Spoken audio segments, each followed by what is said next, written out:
Welcome to a new video. This is Raj and you are watching me on Speak English Group. Guys, I have already uploaded many videos related to English speaking and today I'll tell you about the use of had to. In previous video I have already told you use of has to and have to. तो guys, आज मैं आपको बताने वाला हूँ had to और have to का use कहाँ पर करना है, हिंदी में क्या लिखा हुआ होता है जहाँ पर हम देख करके had to का यूज कर सकते हैं. तो guys, जहाँ पर भी लिखा हो आपको करना था, करना पड़ा, करना पड़ता था. अभी हम जो बात कर रहे हैं वो पास्ट की बात कर रहे हैं. कोई भी काम आपको मजबूरी में काम करना पड़ता था, वहाँ पर आप हैड टू का यूज़ करेंगे. कोई काम मजबूरी में करना पड़ा, वहाँ आप हैड टू का यूज़ करेंगे. जैसे कि मैंने कहा कि मुझे पढ़ना पड़ता था, मुझे नौकरी करनी पड़ती थी, मुझे गाय का दूध निकालना पड़ता था, मुझे गाय चराने जाना पड़ता था. जो भी काम आपको मजबूरी में करना पड़ता था, आप उस काम को नहीं करना चाहते थे, आप उस काम को नहीं करना चाहते थे बट आपको करना पड़ता था. तो गाइस, ऐसी कंडीशन में हम हैव टू का यूज़ करते हैं और हैव टू का जब भी यूज़ होता है तो वहाँ पर आपकी फर्स्ट फॉर्म आती है. आपको हैड देख करके ये नहीं करना है कि ये हैड के साथ में तो आपकी थर्ड फॉर्म आएगी या फिर कुछ अदर स्ट्रक्चर बनेगा. नहीं, हैड टू आ गया, इसका मतलब आपको वो आपकी फर्स्ट फॉर्म यूज़ करनी है. ठीक है, तो चलिए देखते हैं फटाफट से सेंटेंस के साथ में एग्जाम्पल के साथ देखते हैं किस तरीके से बना सकते हैं. तो हमारा जो पहला एग्जाम्पल है वो है मुझे कल शाम तक वहाँ काम करना पड़ा. मुझे कल शाम तक वहाँ काम करना पड़ा, इसका मतलब मैं काम नहीं करना चाहता था but I had to do that work till evening yesterday. Right, तो हम इसको कैसे ट्रांसलेट करेंगे? I had to work there.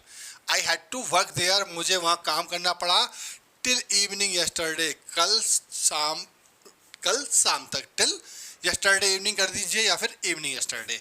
ठीक है, तो यहाँ पर हम इसको यस्टरडे को पहले भी ला सकते हैं इस जगह पर, यहाँ पर yesterday evening. Okay guys, next sentence के थ्रू जानते हैं हम और इसका यूज़. सुबह हमें तुम्हारा 2 घंटे इंतजार करना पड़ा. हम जहाँ खड़े थे वहाँ आप 2 घंटे लेट आए, इसका मतलब we had to wait for 2 hours in the morning. हमें आपका 2 घंटे इंतजार करना पड़ा. We had to wait for you. We had to wait for you 2 hours in the morning. कब? मॉर्निंग में. एक्चुअली इसका मतलब मॉर्निंग की बात कर रहे हैं तो अभी हो सकता है इवनिंग हो, राइट, ये आफ्टरनून हो, क्योंकि हम बात कर रहे हैं पास्ट की. इसका मतलब निकला हुआ समय, तो मॉर्निंग का जो टाइम हुआ होगा वो निकल चुका होगा.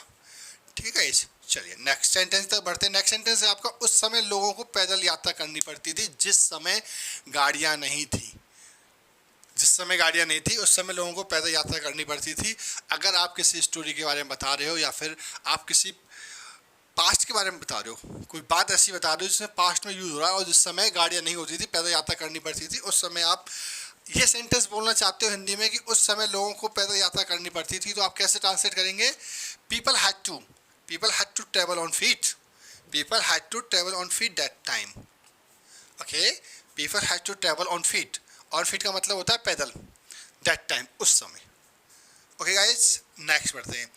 हॉस्टल में हमें देर रात तक पढ़ाई करनी पड़ती थी. जब हम हॉस्टल में रहते थे तो हमें देर रात तक पढ़ाई करनी पड़ती थी. तो कैसे बोलेंगे इसको? We had to study. We had to study. We had to study in hostel till late night. We had to study in hostel till late night. देर रात तक. ओके गाइस, चलिए नेक्स्ट हमारा सेंटेंस.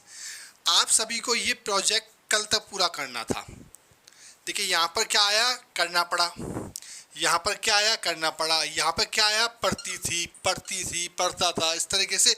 अब देखिए सेंटेंस को जानिए, इसमें क्या लिखा हुआ है? आप सभी को ये प्रोजेक्ट कल तक पूरा करना था, यानी कि आपने नहीं किया. यही मतलब है ना इसका कि आप सभी को प्रोजेक्ट कल तक पूरा करना था, इसका मतलब नहीं किया. तो करना था, और यहाँ पर भी मैंने आपको बताया था करना था. तो जब इस तरीके से आपको हिंदी में सेंटेंस दिखाई दे तो आप तुरंत हैड टू का यूज लगा दीजिए. जैसे कि you all had to complete this project till yesterday. You all had to complete this project till yesterday. कल तक आपको ये प्रोजेक्ट पूरा करना था. ओके गाइज, इसका एक एग्जांपल और देखते हैं. उसकी वजह से हमें वहाँ भूखा रहना पड़ा. उसकी वजह से हमें वहाँ भूखा रहना पड़ा. वही वो पर्सन था जिसकी वजह से हमें वहाँ भूखा रहना पड़ा. तो कैसे बोलेंगे इसको? We had to remain We had to remain hungry there. We had to remain hungry there because of him या because of her या due to him, due to her. Because of का मतलब होता है कारण, मतलब किसी के कारण, किसकी वजह से? him, किसी लड़के की वजह से, यानी कि मेल की बात कर रहे हैं यहाँ पर हम, और फीमेल की बात करेंगे तो यहाँ हर आ जाएगा। तो we had to remain hungry there because of him, उसकी वजह से मुझे वहाँ भूखा रहना पड़ा। ओके गाइस, देखिएगा बात ये होती है कि जैसे कि यहाँ पर यूज हो रहा है वी का, एक तो गाइस एक बी होती है ये और एक होती है वी, इसको बोलते हैं बी, क्या बोलते हैं इसको? बी, और इसको बोलते हैं V. That is B, this is V. अगर आपको ये नहीं पता है कि किस तरीके से बोलना है तो इसके लिए मैं ऑलरेडी एक क्लास अपलोड कर चुका हूँ जिस पे थंबनेल पे लिखा होगा जीरो क्लास। तो वहाँ गाइज मैं फोनिक साउंड के बारे में आपको बता चुका हूँ उस वीडियो में, तो आप उसको एक बार देखें तो आपको एक क्लियर हो जाएगा कब बी बोलना है और कब वी बोलना है। ओके, कब बी बोलना है, कब बी बोलना है, वी बोलना है, इसका क्लियर हो जाएगा आपको। कब ए बोलना है, कब आ बोलना है, ठीक है। इन सब तरीके से जो भी हम प्रोनाउंसिएशन होता है किसी भी वर्ड का या प्रोनाउंस करते हैं हम उसको उस समय, तो किस तरीके से बोला जाता है वो फोनिक साउंड बहुत मैटर करता है इसमें। तो गाइस फोनिक साउंड की वीडियो देखने के लिए डिस्क्रिप्शन में लिंक डली हुई है, वहाँ पर जाकर देख सकते हैं, अदरवाइज आप प्ले लिस्ट में जाकर के भी देख सकते हैं। तो गाइस बिना टाइम वेस्ट किए नेक्स्ट सेंटेंस की तरफ बढ़ते हैं। नेक्स्ट सेंटेंस इज हियर, उसे मंदिर शाम 5 बजे तक जाना था। उसे मंदिर शाम 5 बजे तक जाना था, यानी कि 5 बजे के बाद में मंदिर बंद हो जाता है, या फिर ऐसा हो सकता है ना, क्योंकि उसे 5 बजे तक मंदिर जाना था। तो जाना था इसका मतलब कंपलसरी था या मजबूरी थी, दो ही चीज होती है, कंपलसरी या मजबूरी। उसे मंदिर 5 बजे तक जाना था। तो she had to go there, she had to go to temple till 5 PM. She had to go there, go to temple, not there, go to temple till 5 PM. उसे शाम 5 बजे तक मंदिर जाना था, या till 5 PM बोल सकते हैं, या फिर बोल सकते हैं till 5 o'clock in the evening. Okay, दोनों तरीके से आप इसको बना सकते हैं। चलिए नेक्स्ट गाइज, आपको ये राशि बैंक में जमा करनी थी, आपको ये राशि बैंक में जमा करनी थी। देखिए ये जो टाइप है ना, कोई काम करना था, जैसे यहाँ लिखा हुआ करना था, तो ये हैड टू का ही पार्ट है, आप इसको अदरवाइज ना ले, कोई और की किसी और का है, ये हैड टू का ही पार्ट है। उसे मंदिर जाना था, आपको ये राशि जमा करनी थी, आपको ये खाना खाना था, आपको वहाँ जाना था, आपको पढ़ाई करनी थी, उसे वहाँ रहना था।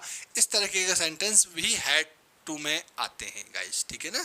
ऐसा नहीं है कि आप कोई पढ़ता था, पढ़ती थी, पढ़ा इसमें ही आप मजबूरी में कोई काम करें। इसके अलावा ये भी है कि कोई काम ऐसा था जो करना था आपको, तो वहाँ पर भी हम हैड टू का यूज़ करते हैं, ठीक है। तो मैं इसके आपको रूल्स और एग्जांपल दोनों ही बता दे रहा हूँ कि किस तरीके से हम वर्ब की फर्स्ट फॉर्म के साथ ऐड करते हैं, इसकी डेफिनेशन क्या होती है, किस तरह से हिंदी सेंटेंस को देख करके पहचान करके हैड टू का यूज़ कर सकते हैं।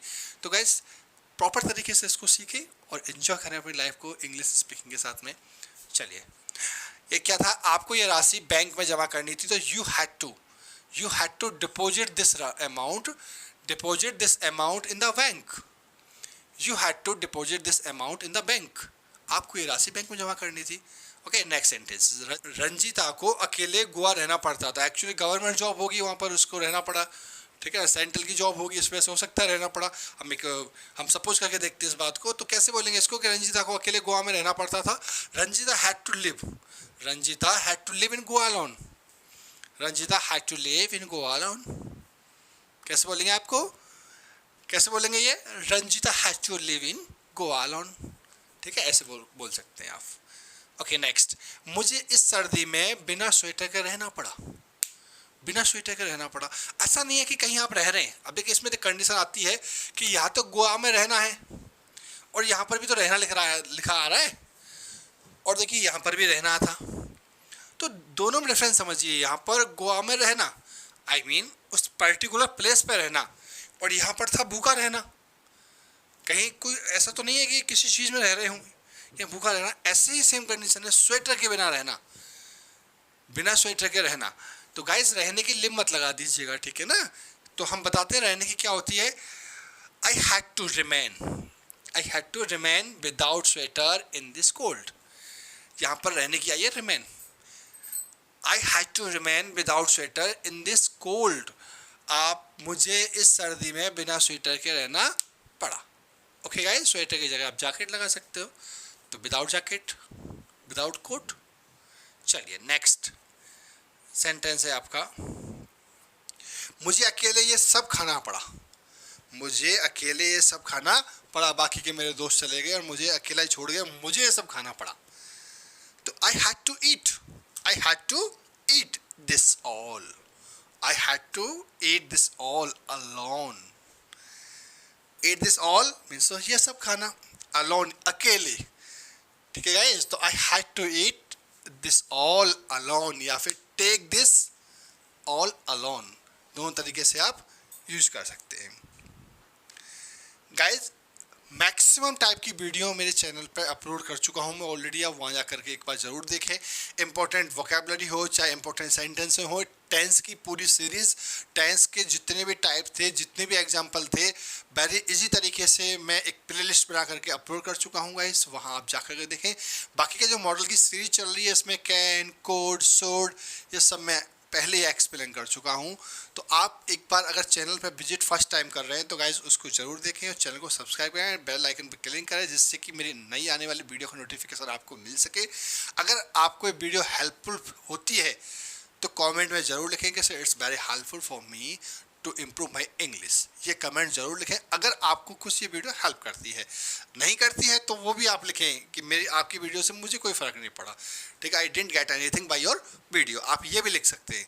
लेकिन मुझे पता तो चले कि मैं जो पढ़ा रहा हूँ आप तक कितना पहुँच रहा है, आप कितना गेट कर पा रहे हैं, कि आप समय दे पा रहे हैं, नहीं समय दे पा रहे हैं, आप लाइक कर रहे हैं, नहीं लाइक कर रहे हैं, क्योंकि ये जो रिमार्क है वो मेरे लिए वैल्यूबल है। तो गाइज़ ये ज़रूर आप कमेंट में डालें, ठीक है। तो चलिए नेक्स्ट सेंटेंस तक बढ़ते हैं। मुझे उसे पब्लिक प्लेस में डांटना पड़ा, मुझे उसे पब्लिक प्लेस में डांटना पड़ा, तो I had to scold, I had to scold her. यहाँ पर आप हर लगा सकते हैं या फिर हिम लगा सकते हैं। In the public place, I had to scold her in the public place, मुझे उसे पब्लिक प्लेस में डांटना पड़ा। अगर फीमेल है तो, और मेल है तो यहाँ पर आप लगाएंगे him, I had to scold him in the public place, मुझे उसे पब्लिक प्लेस में डांटना पड़ा।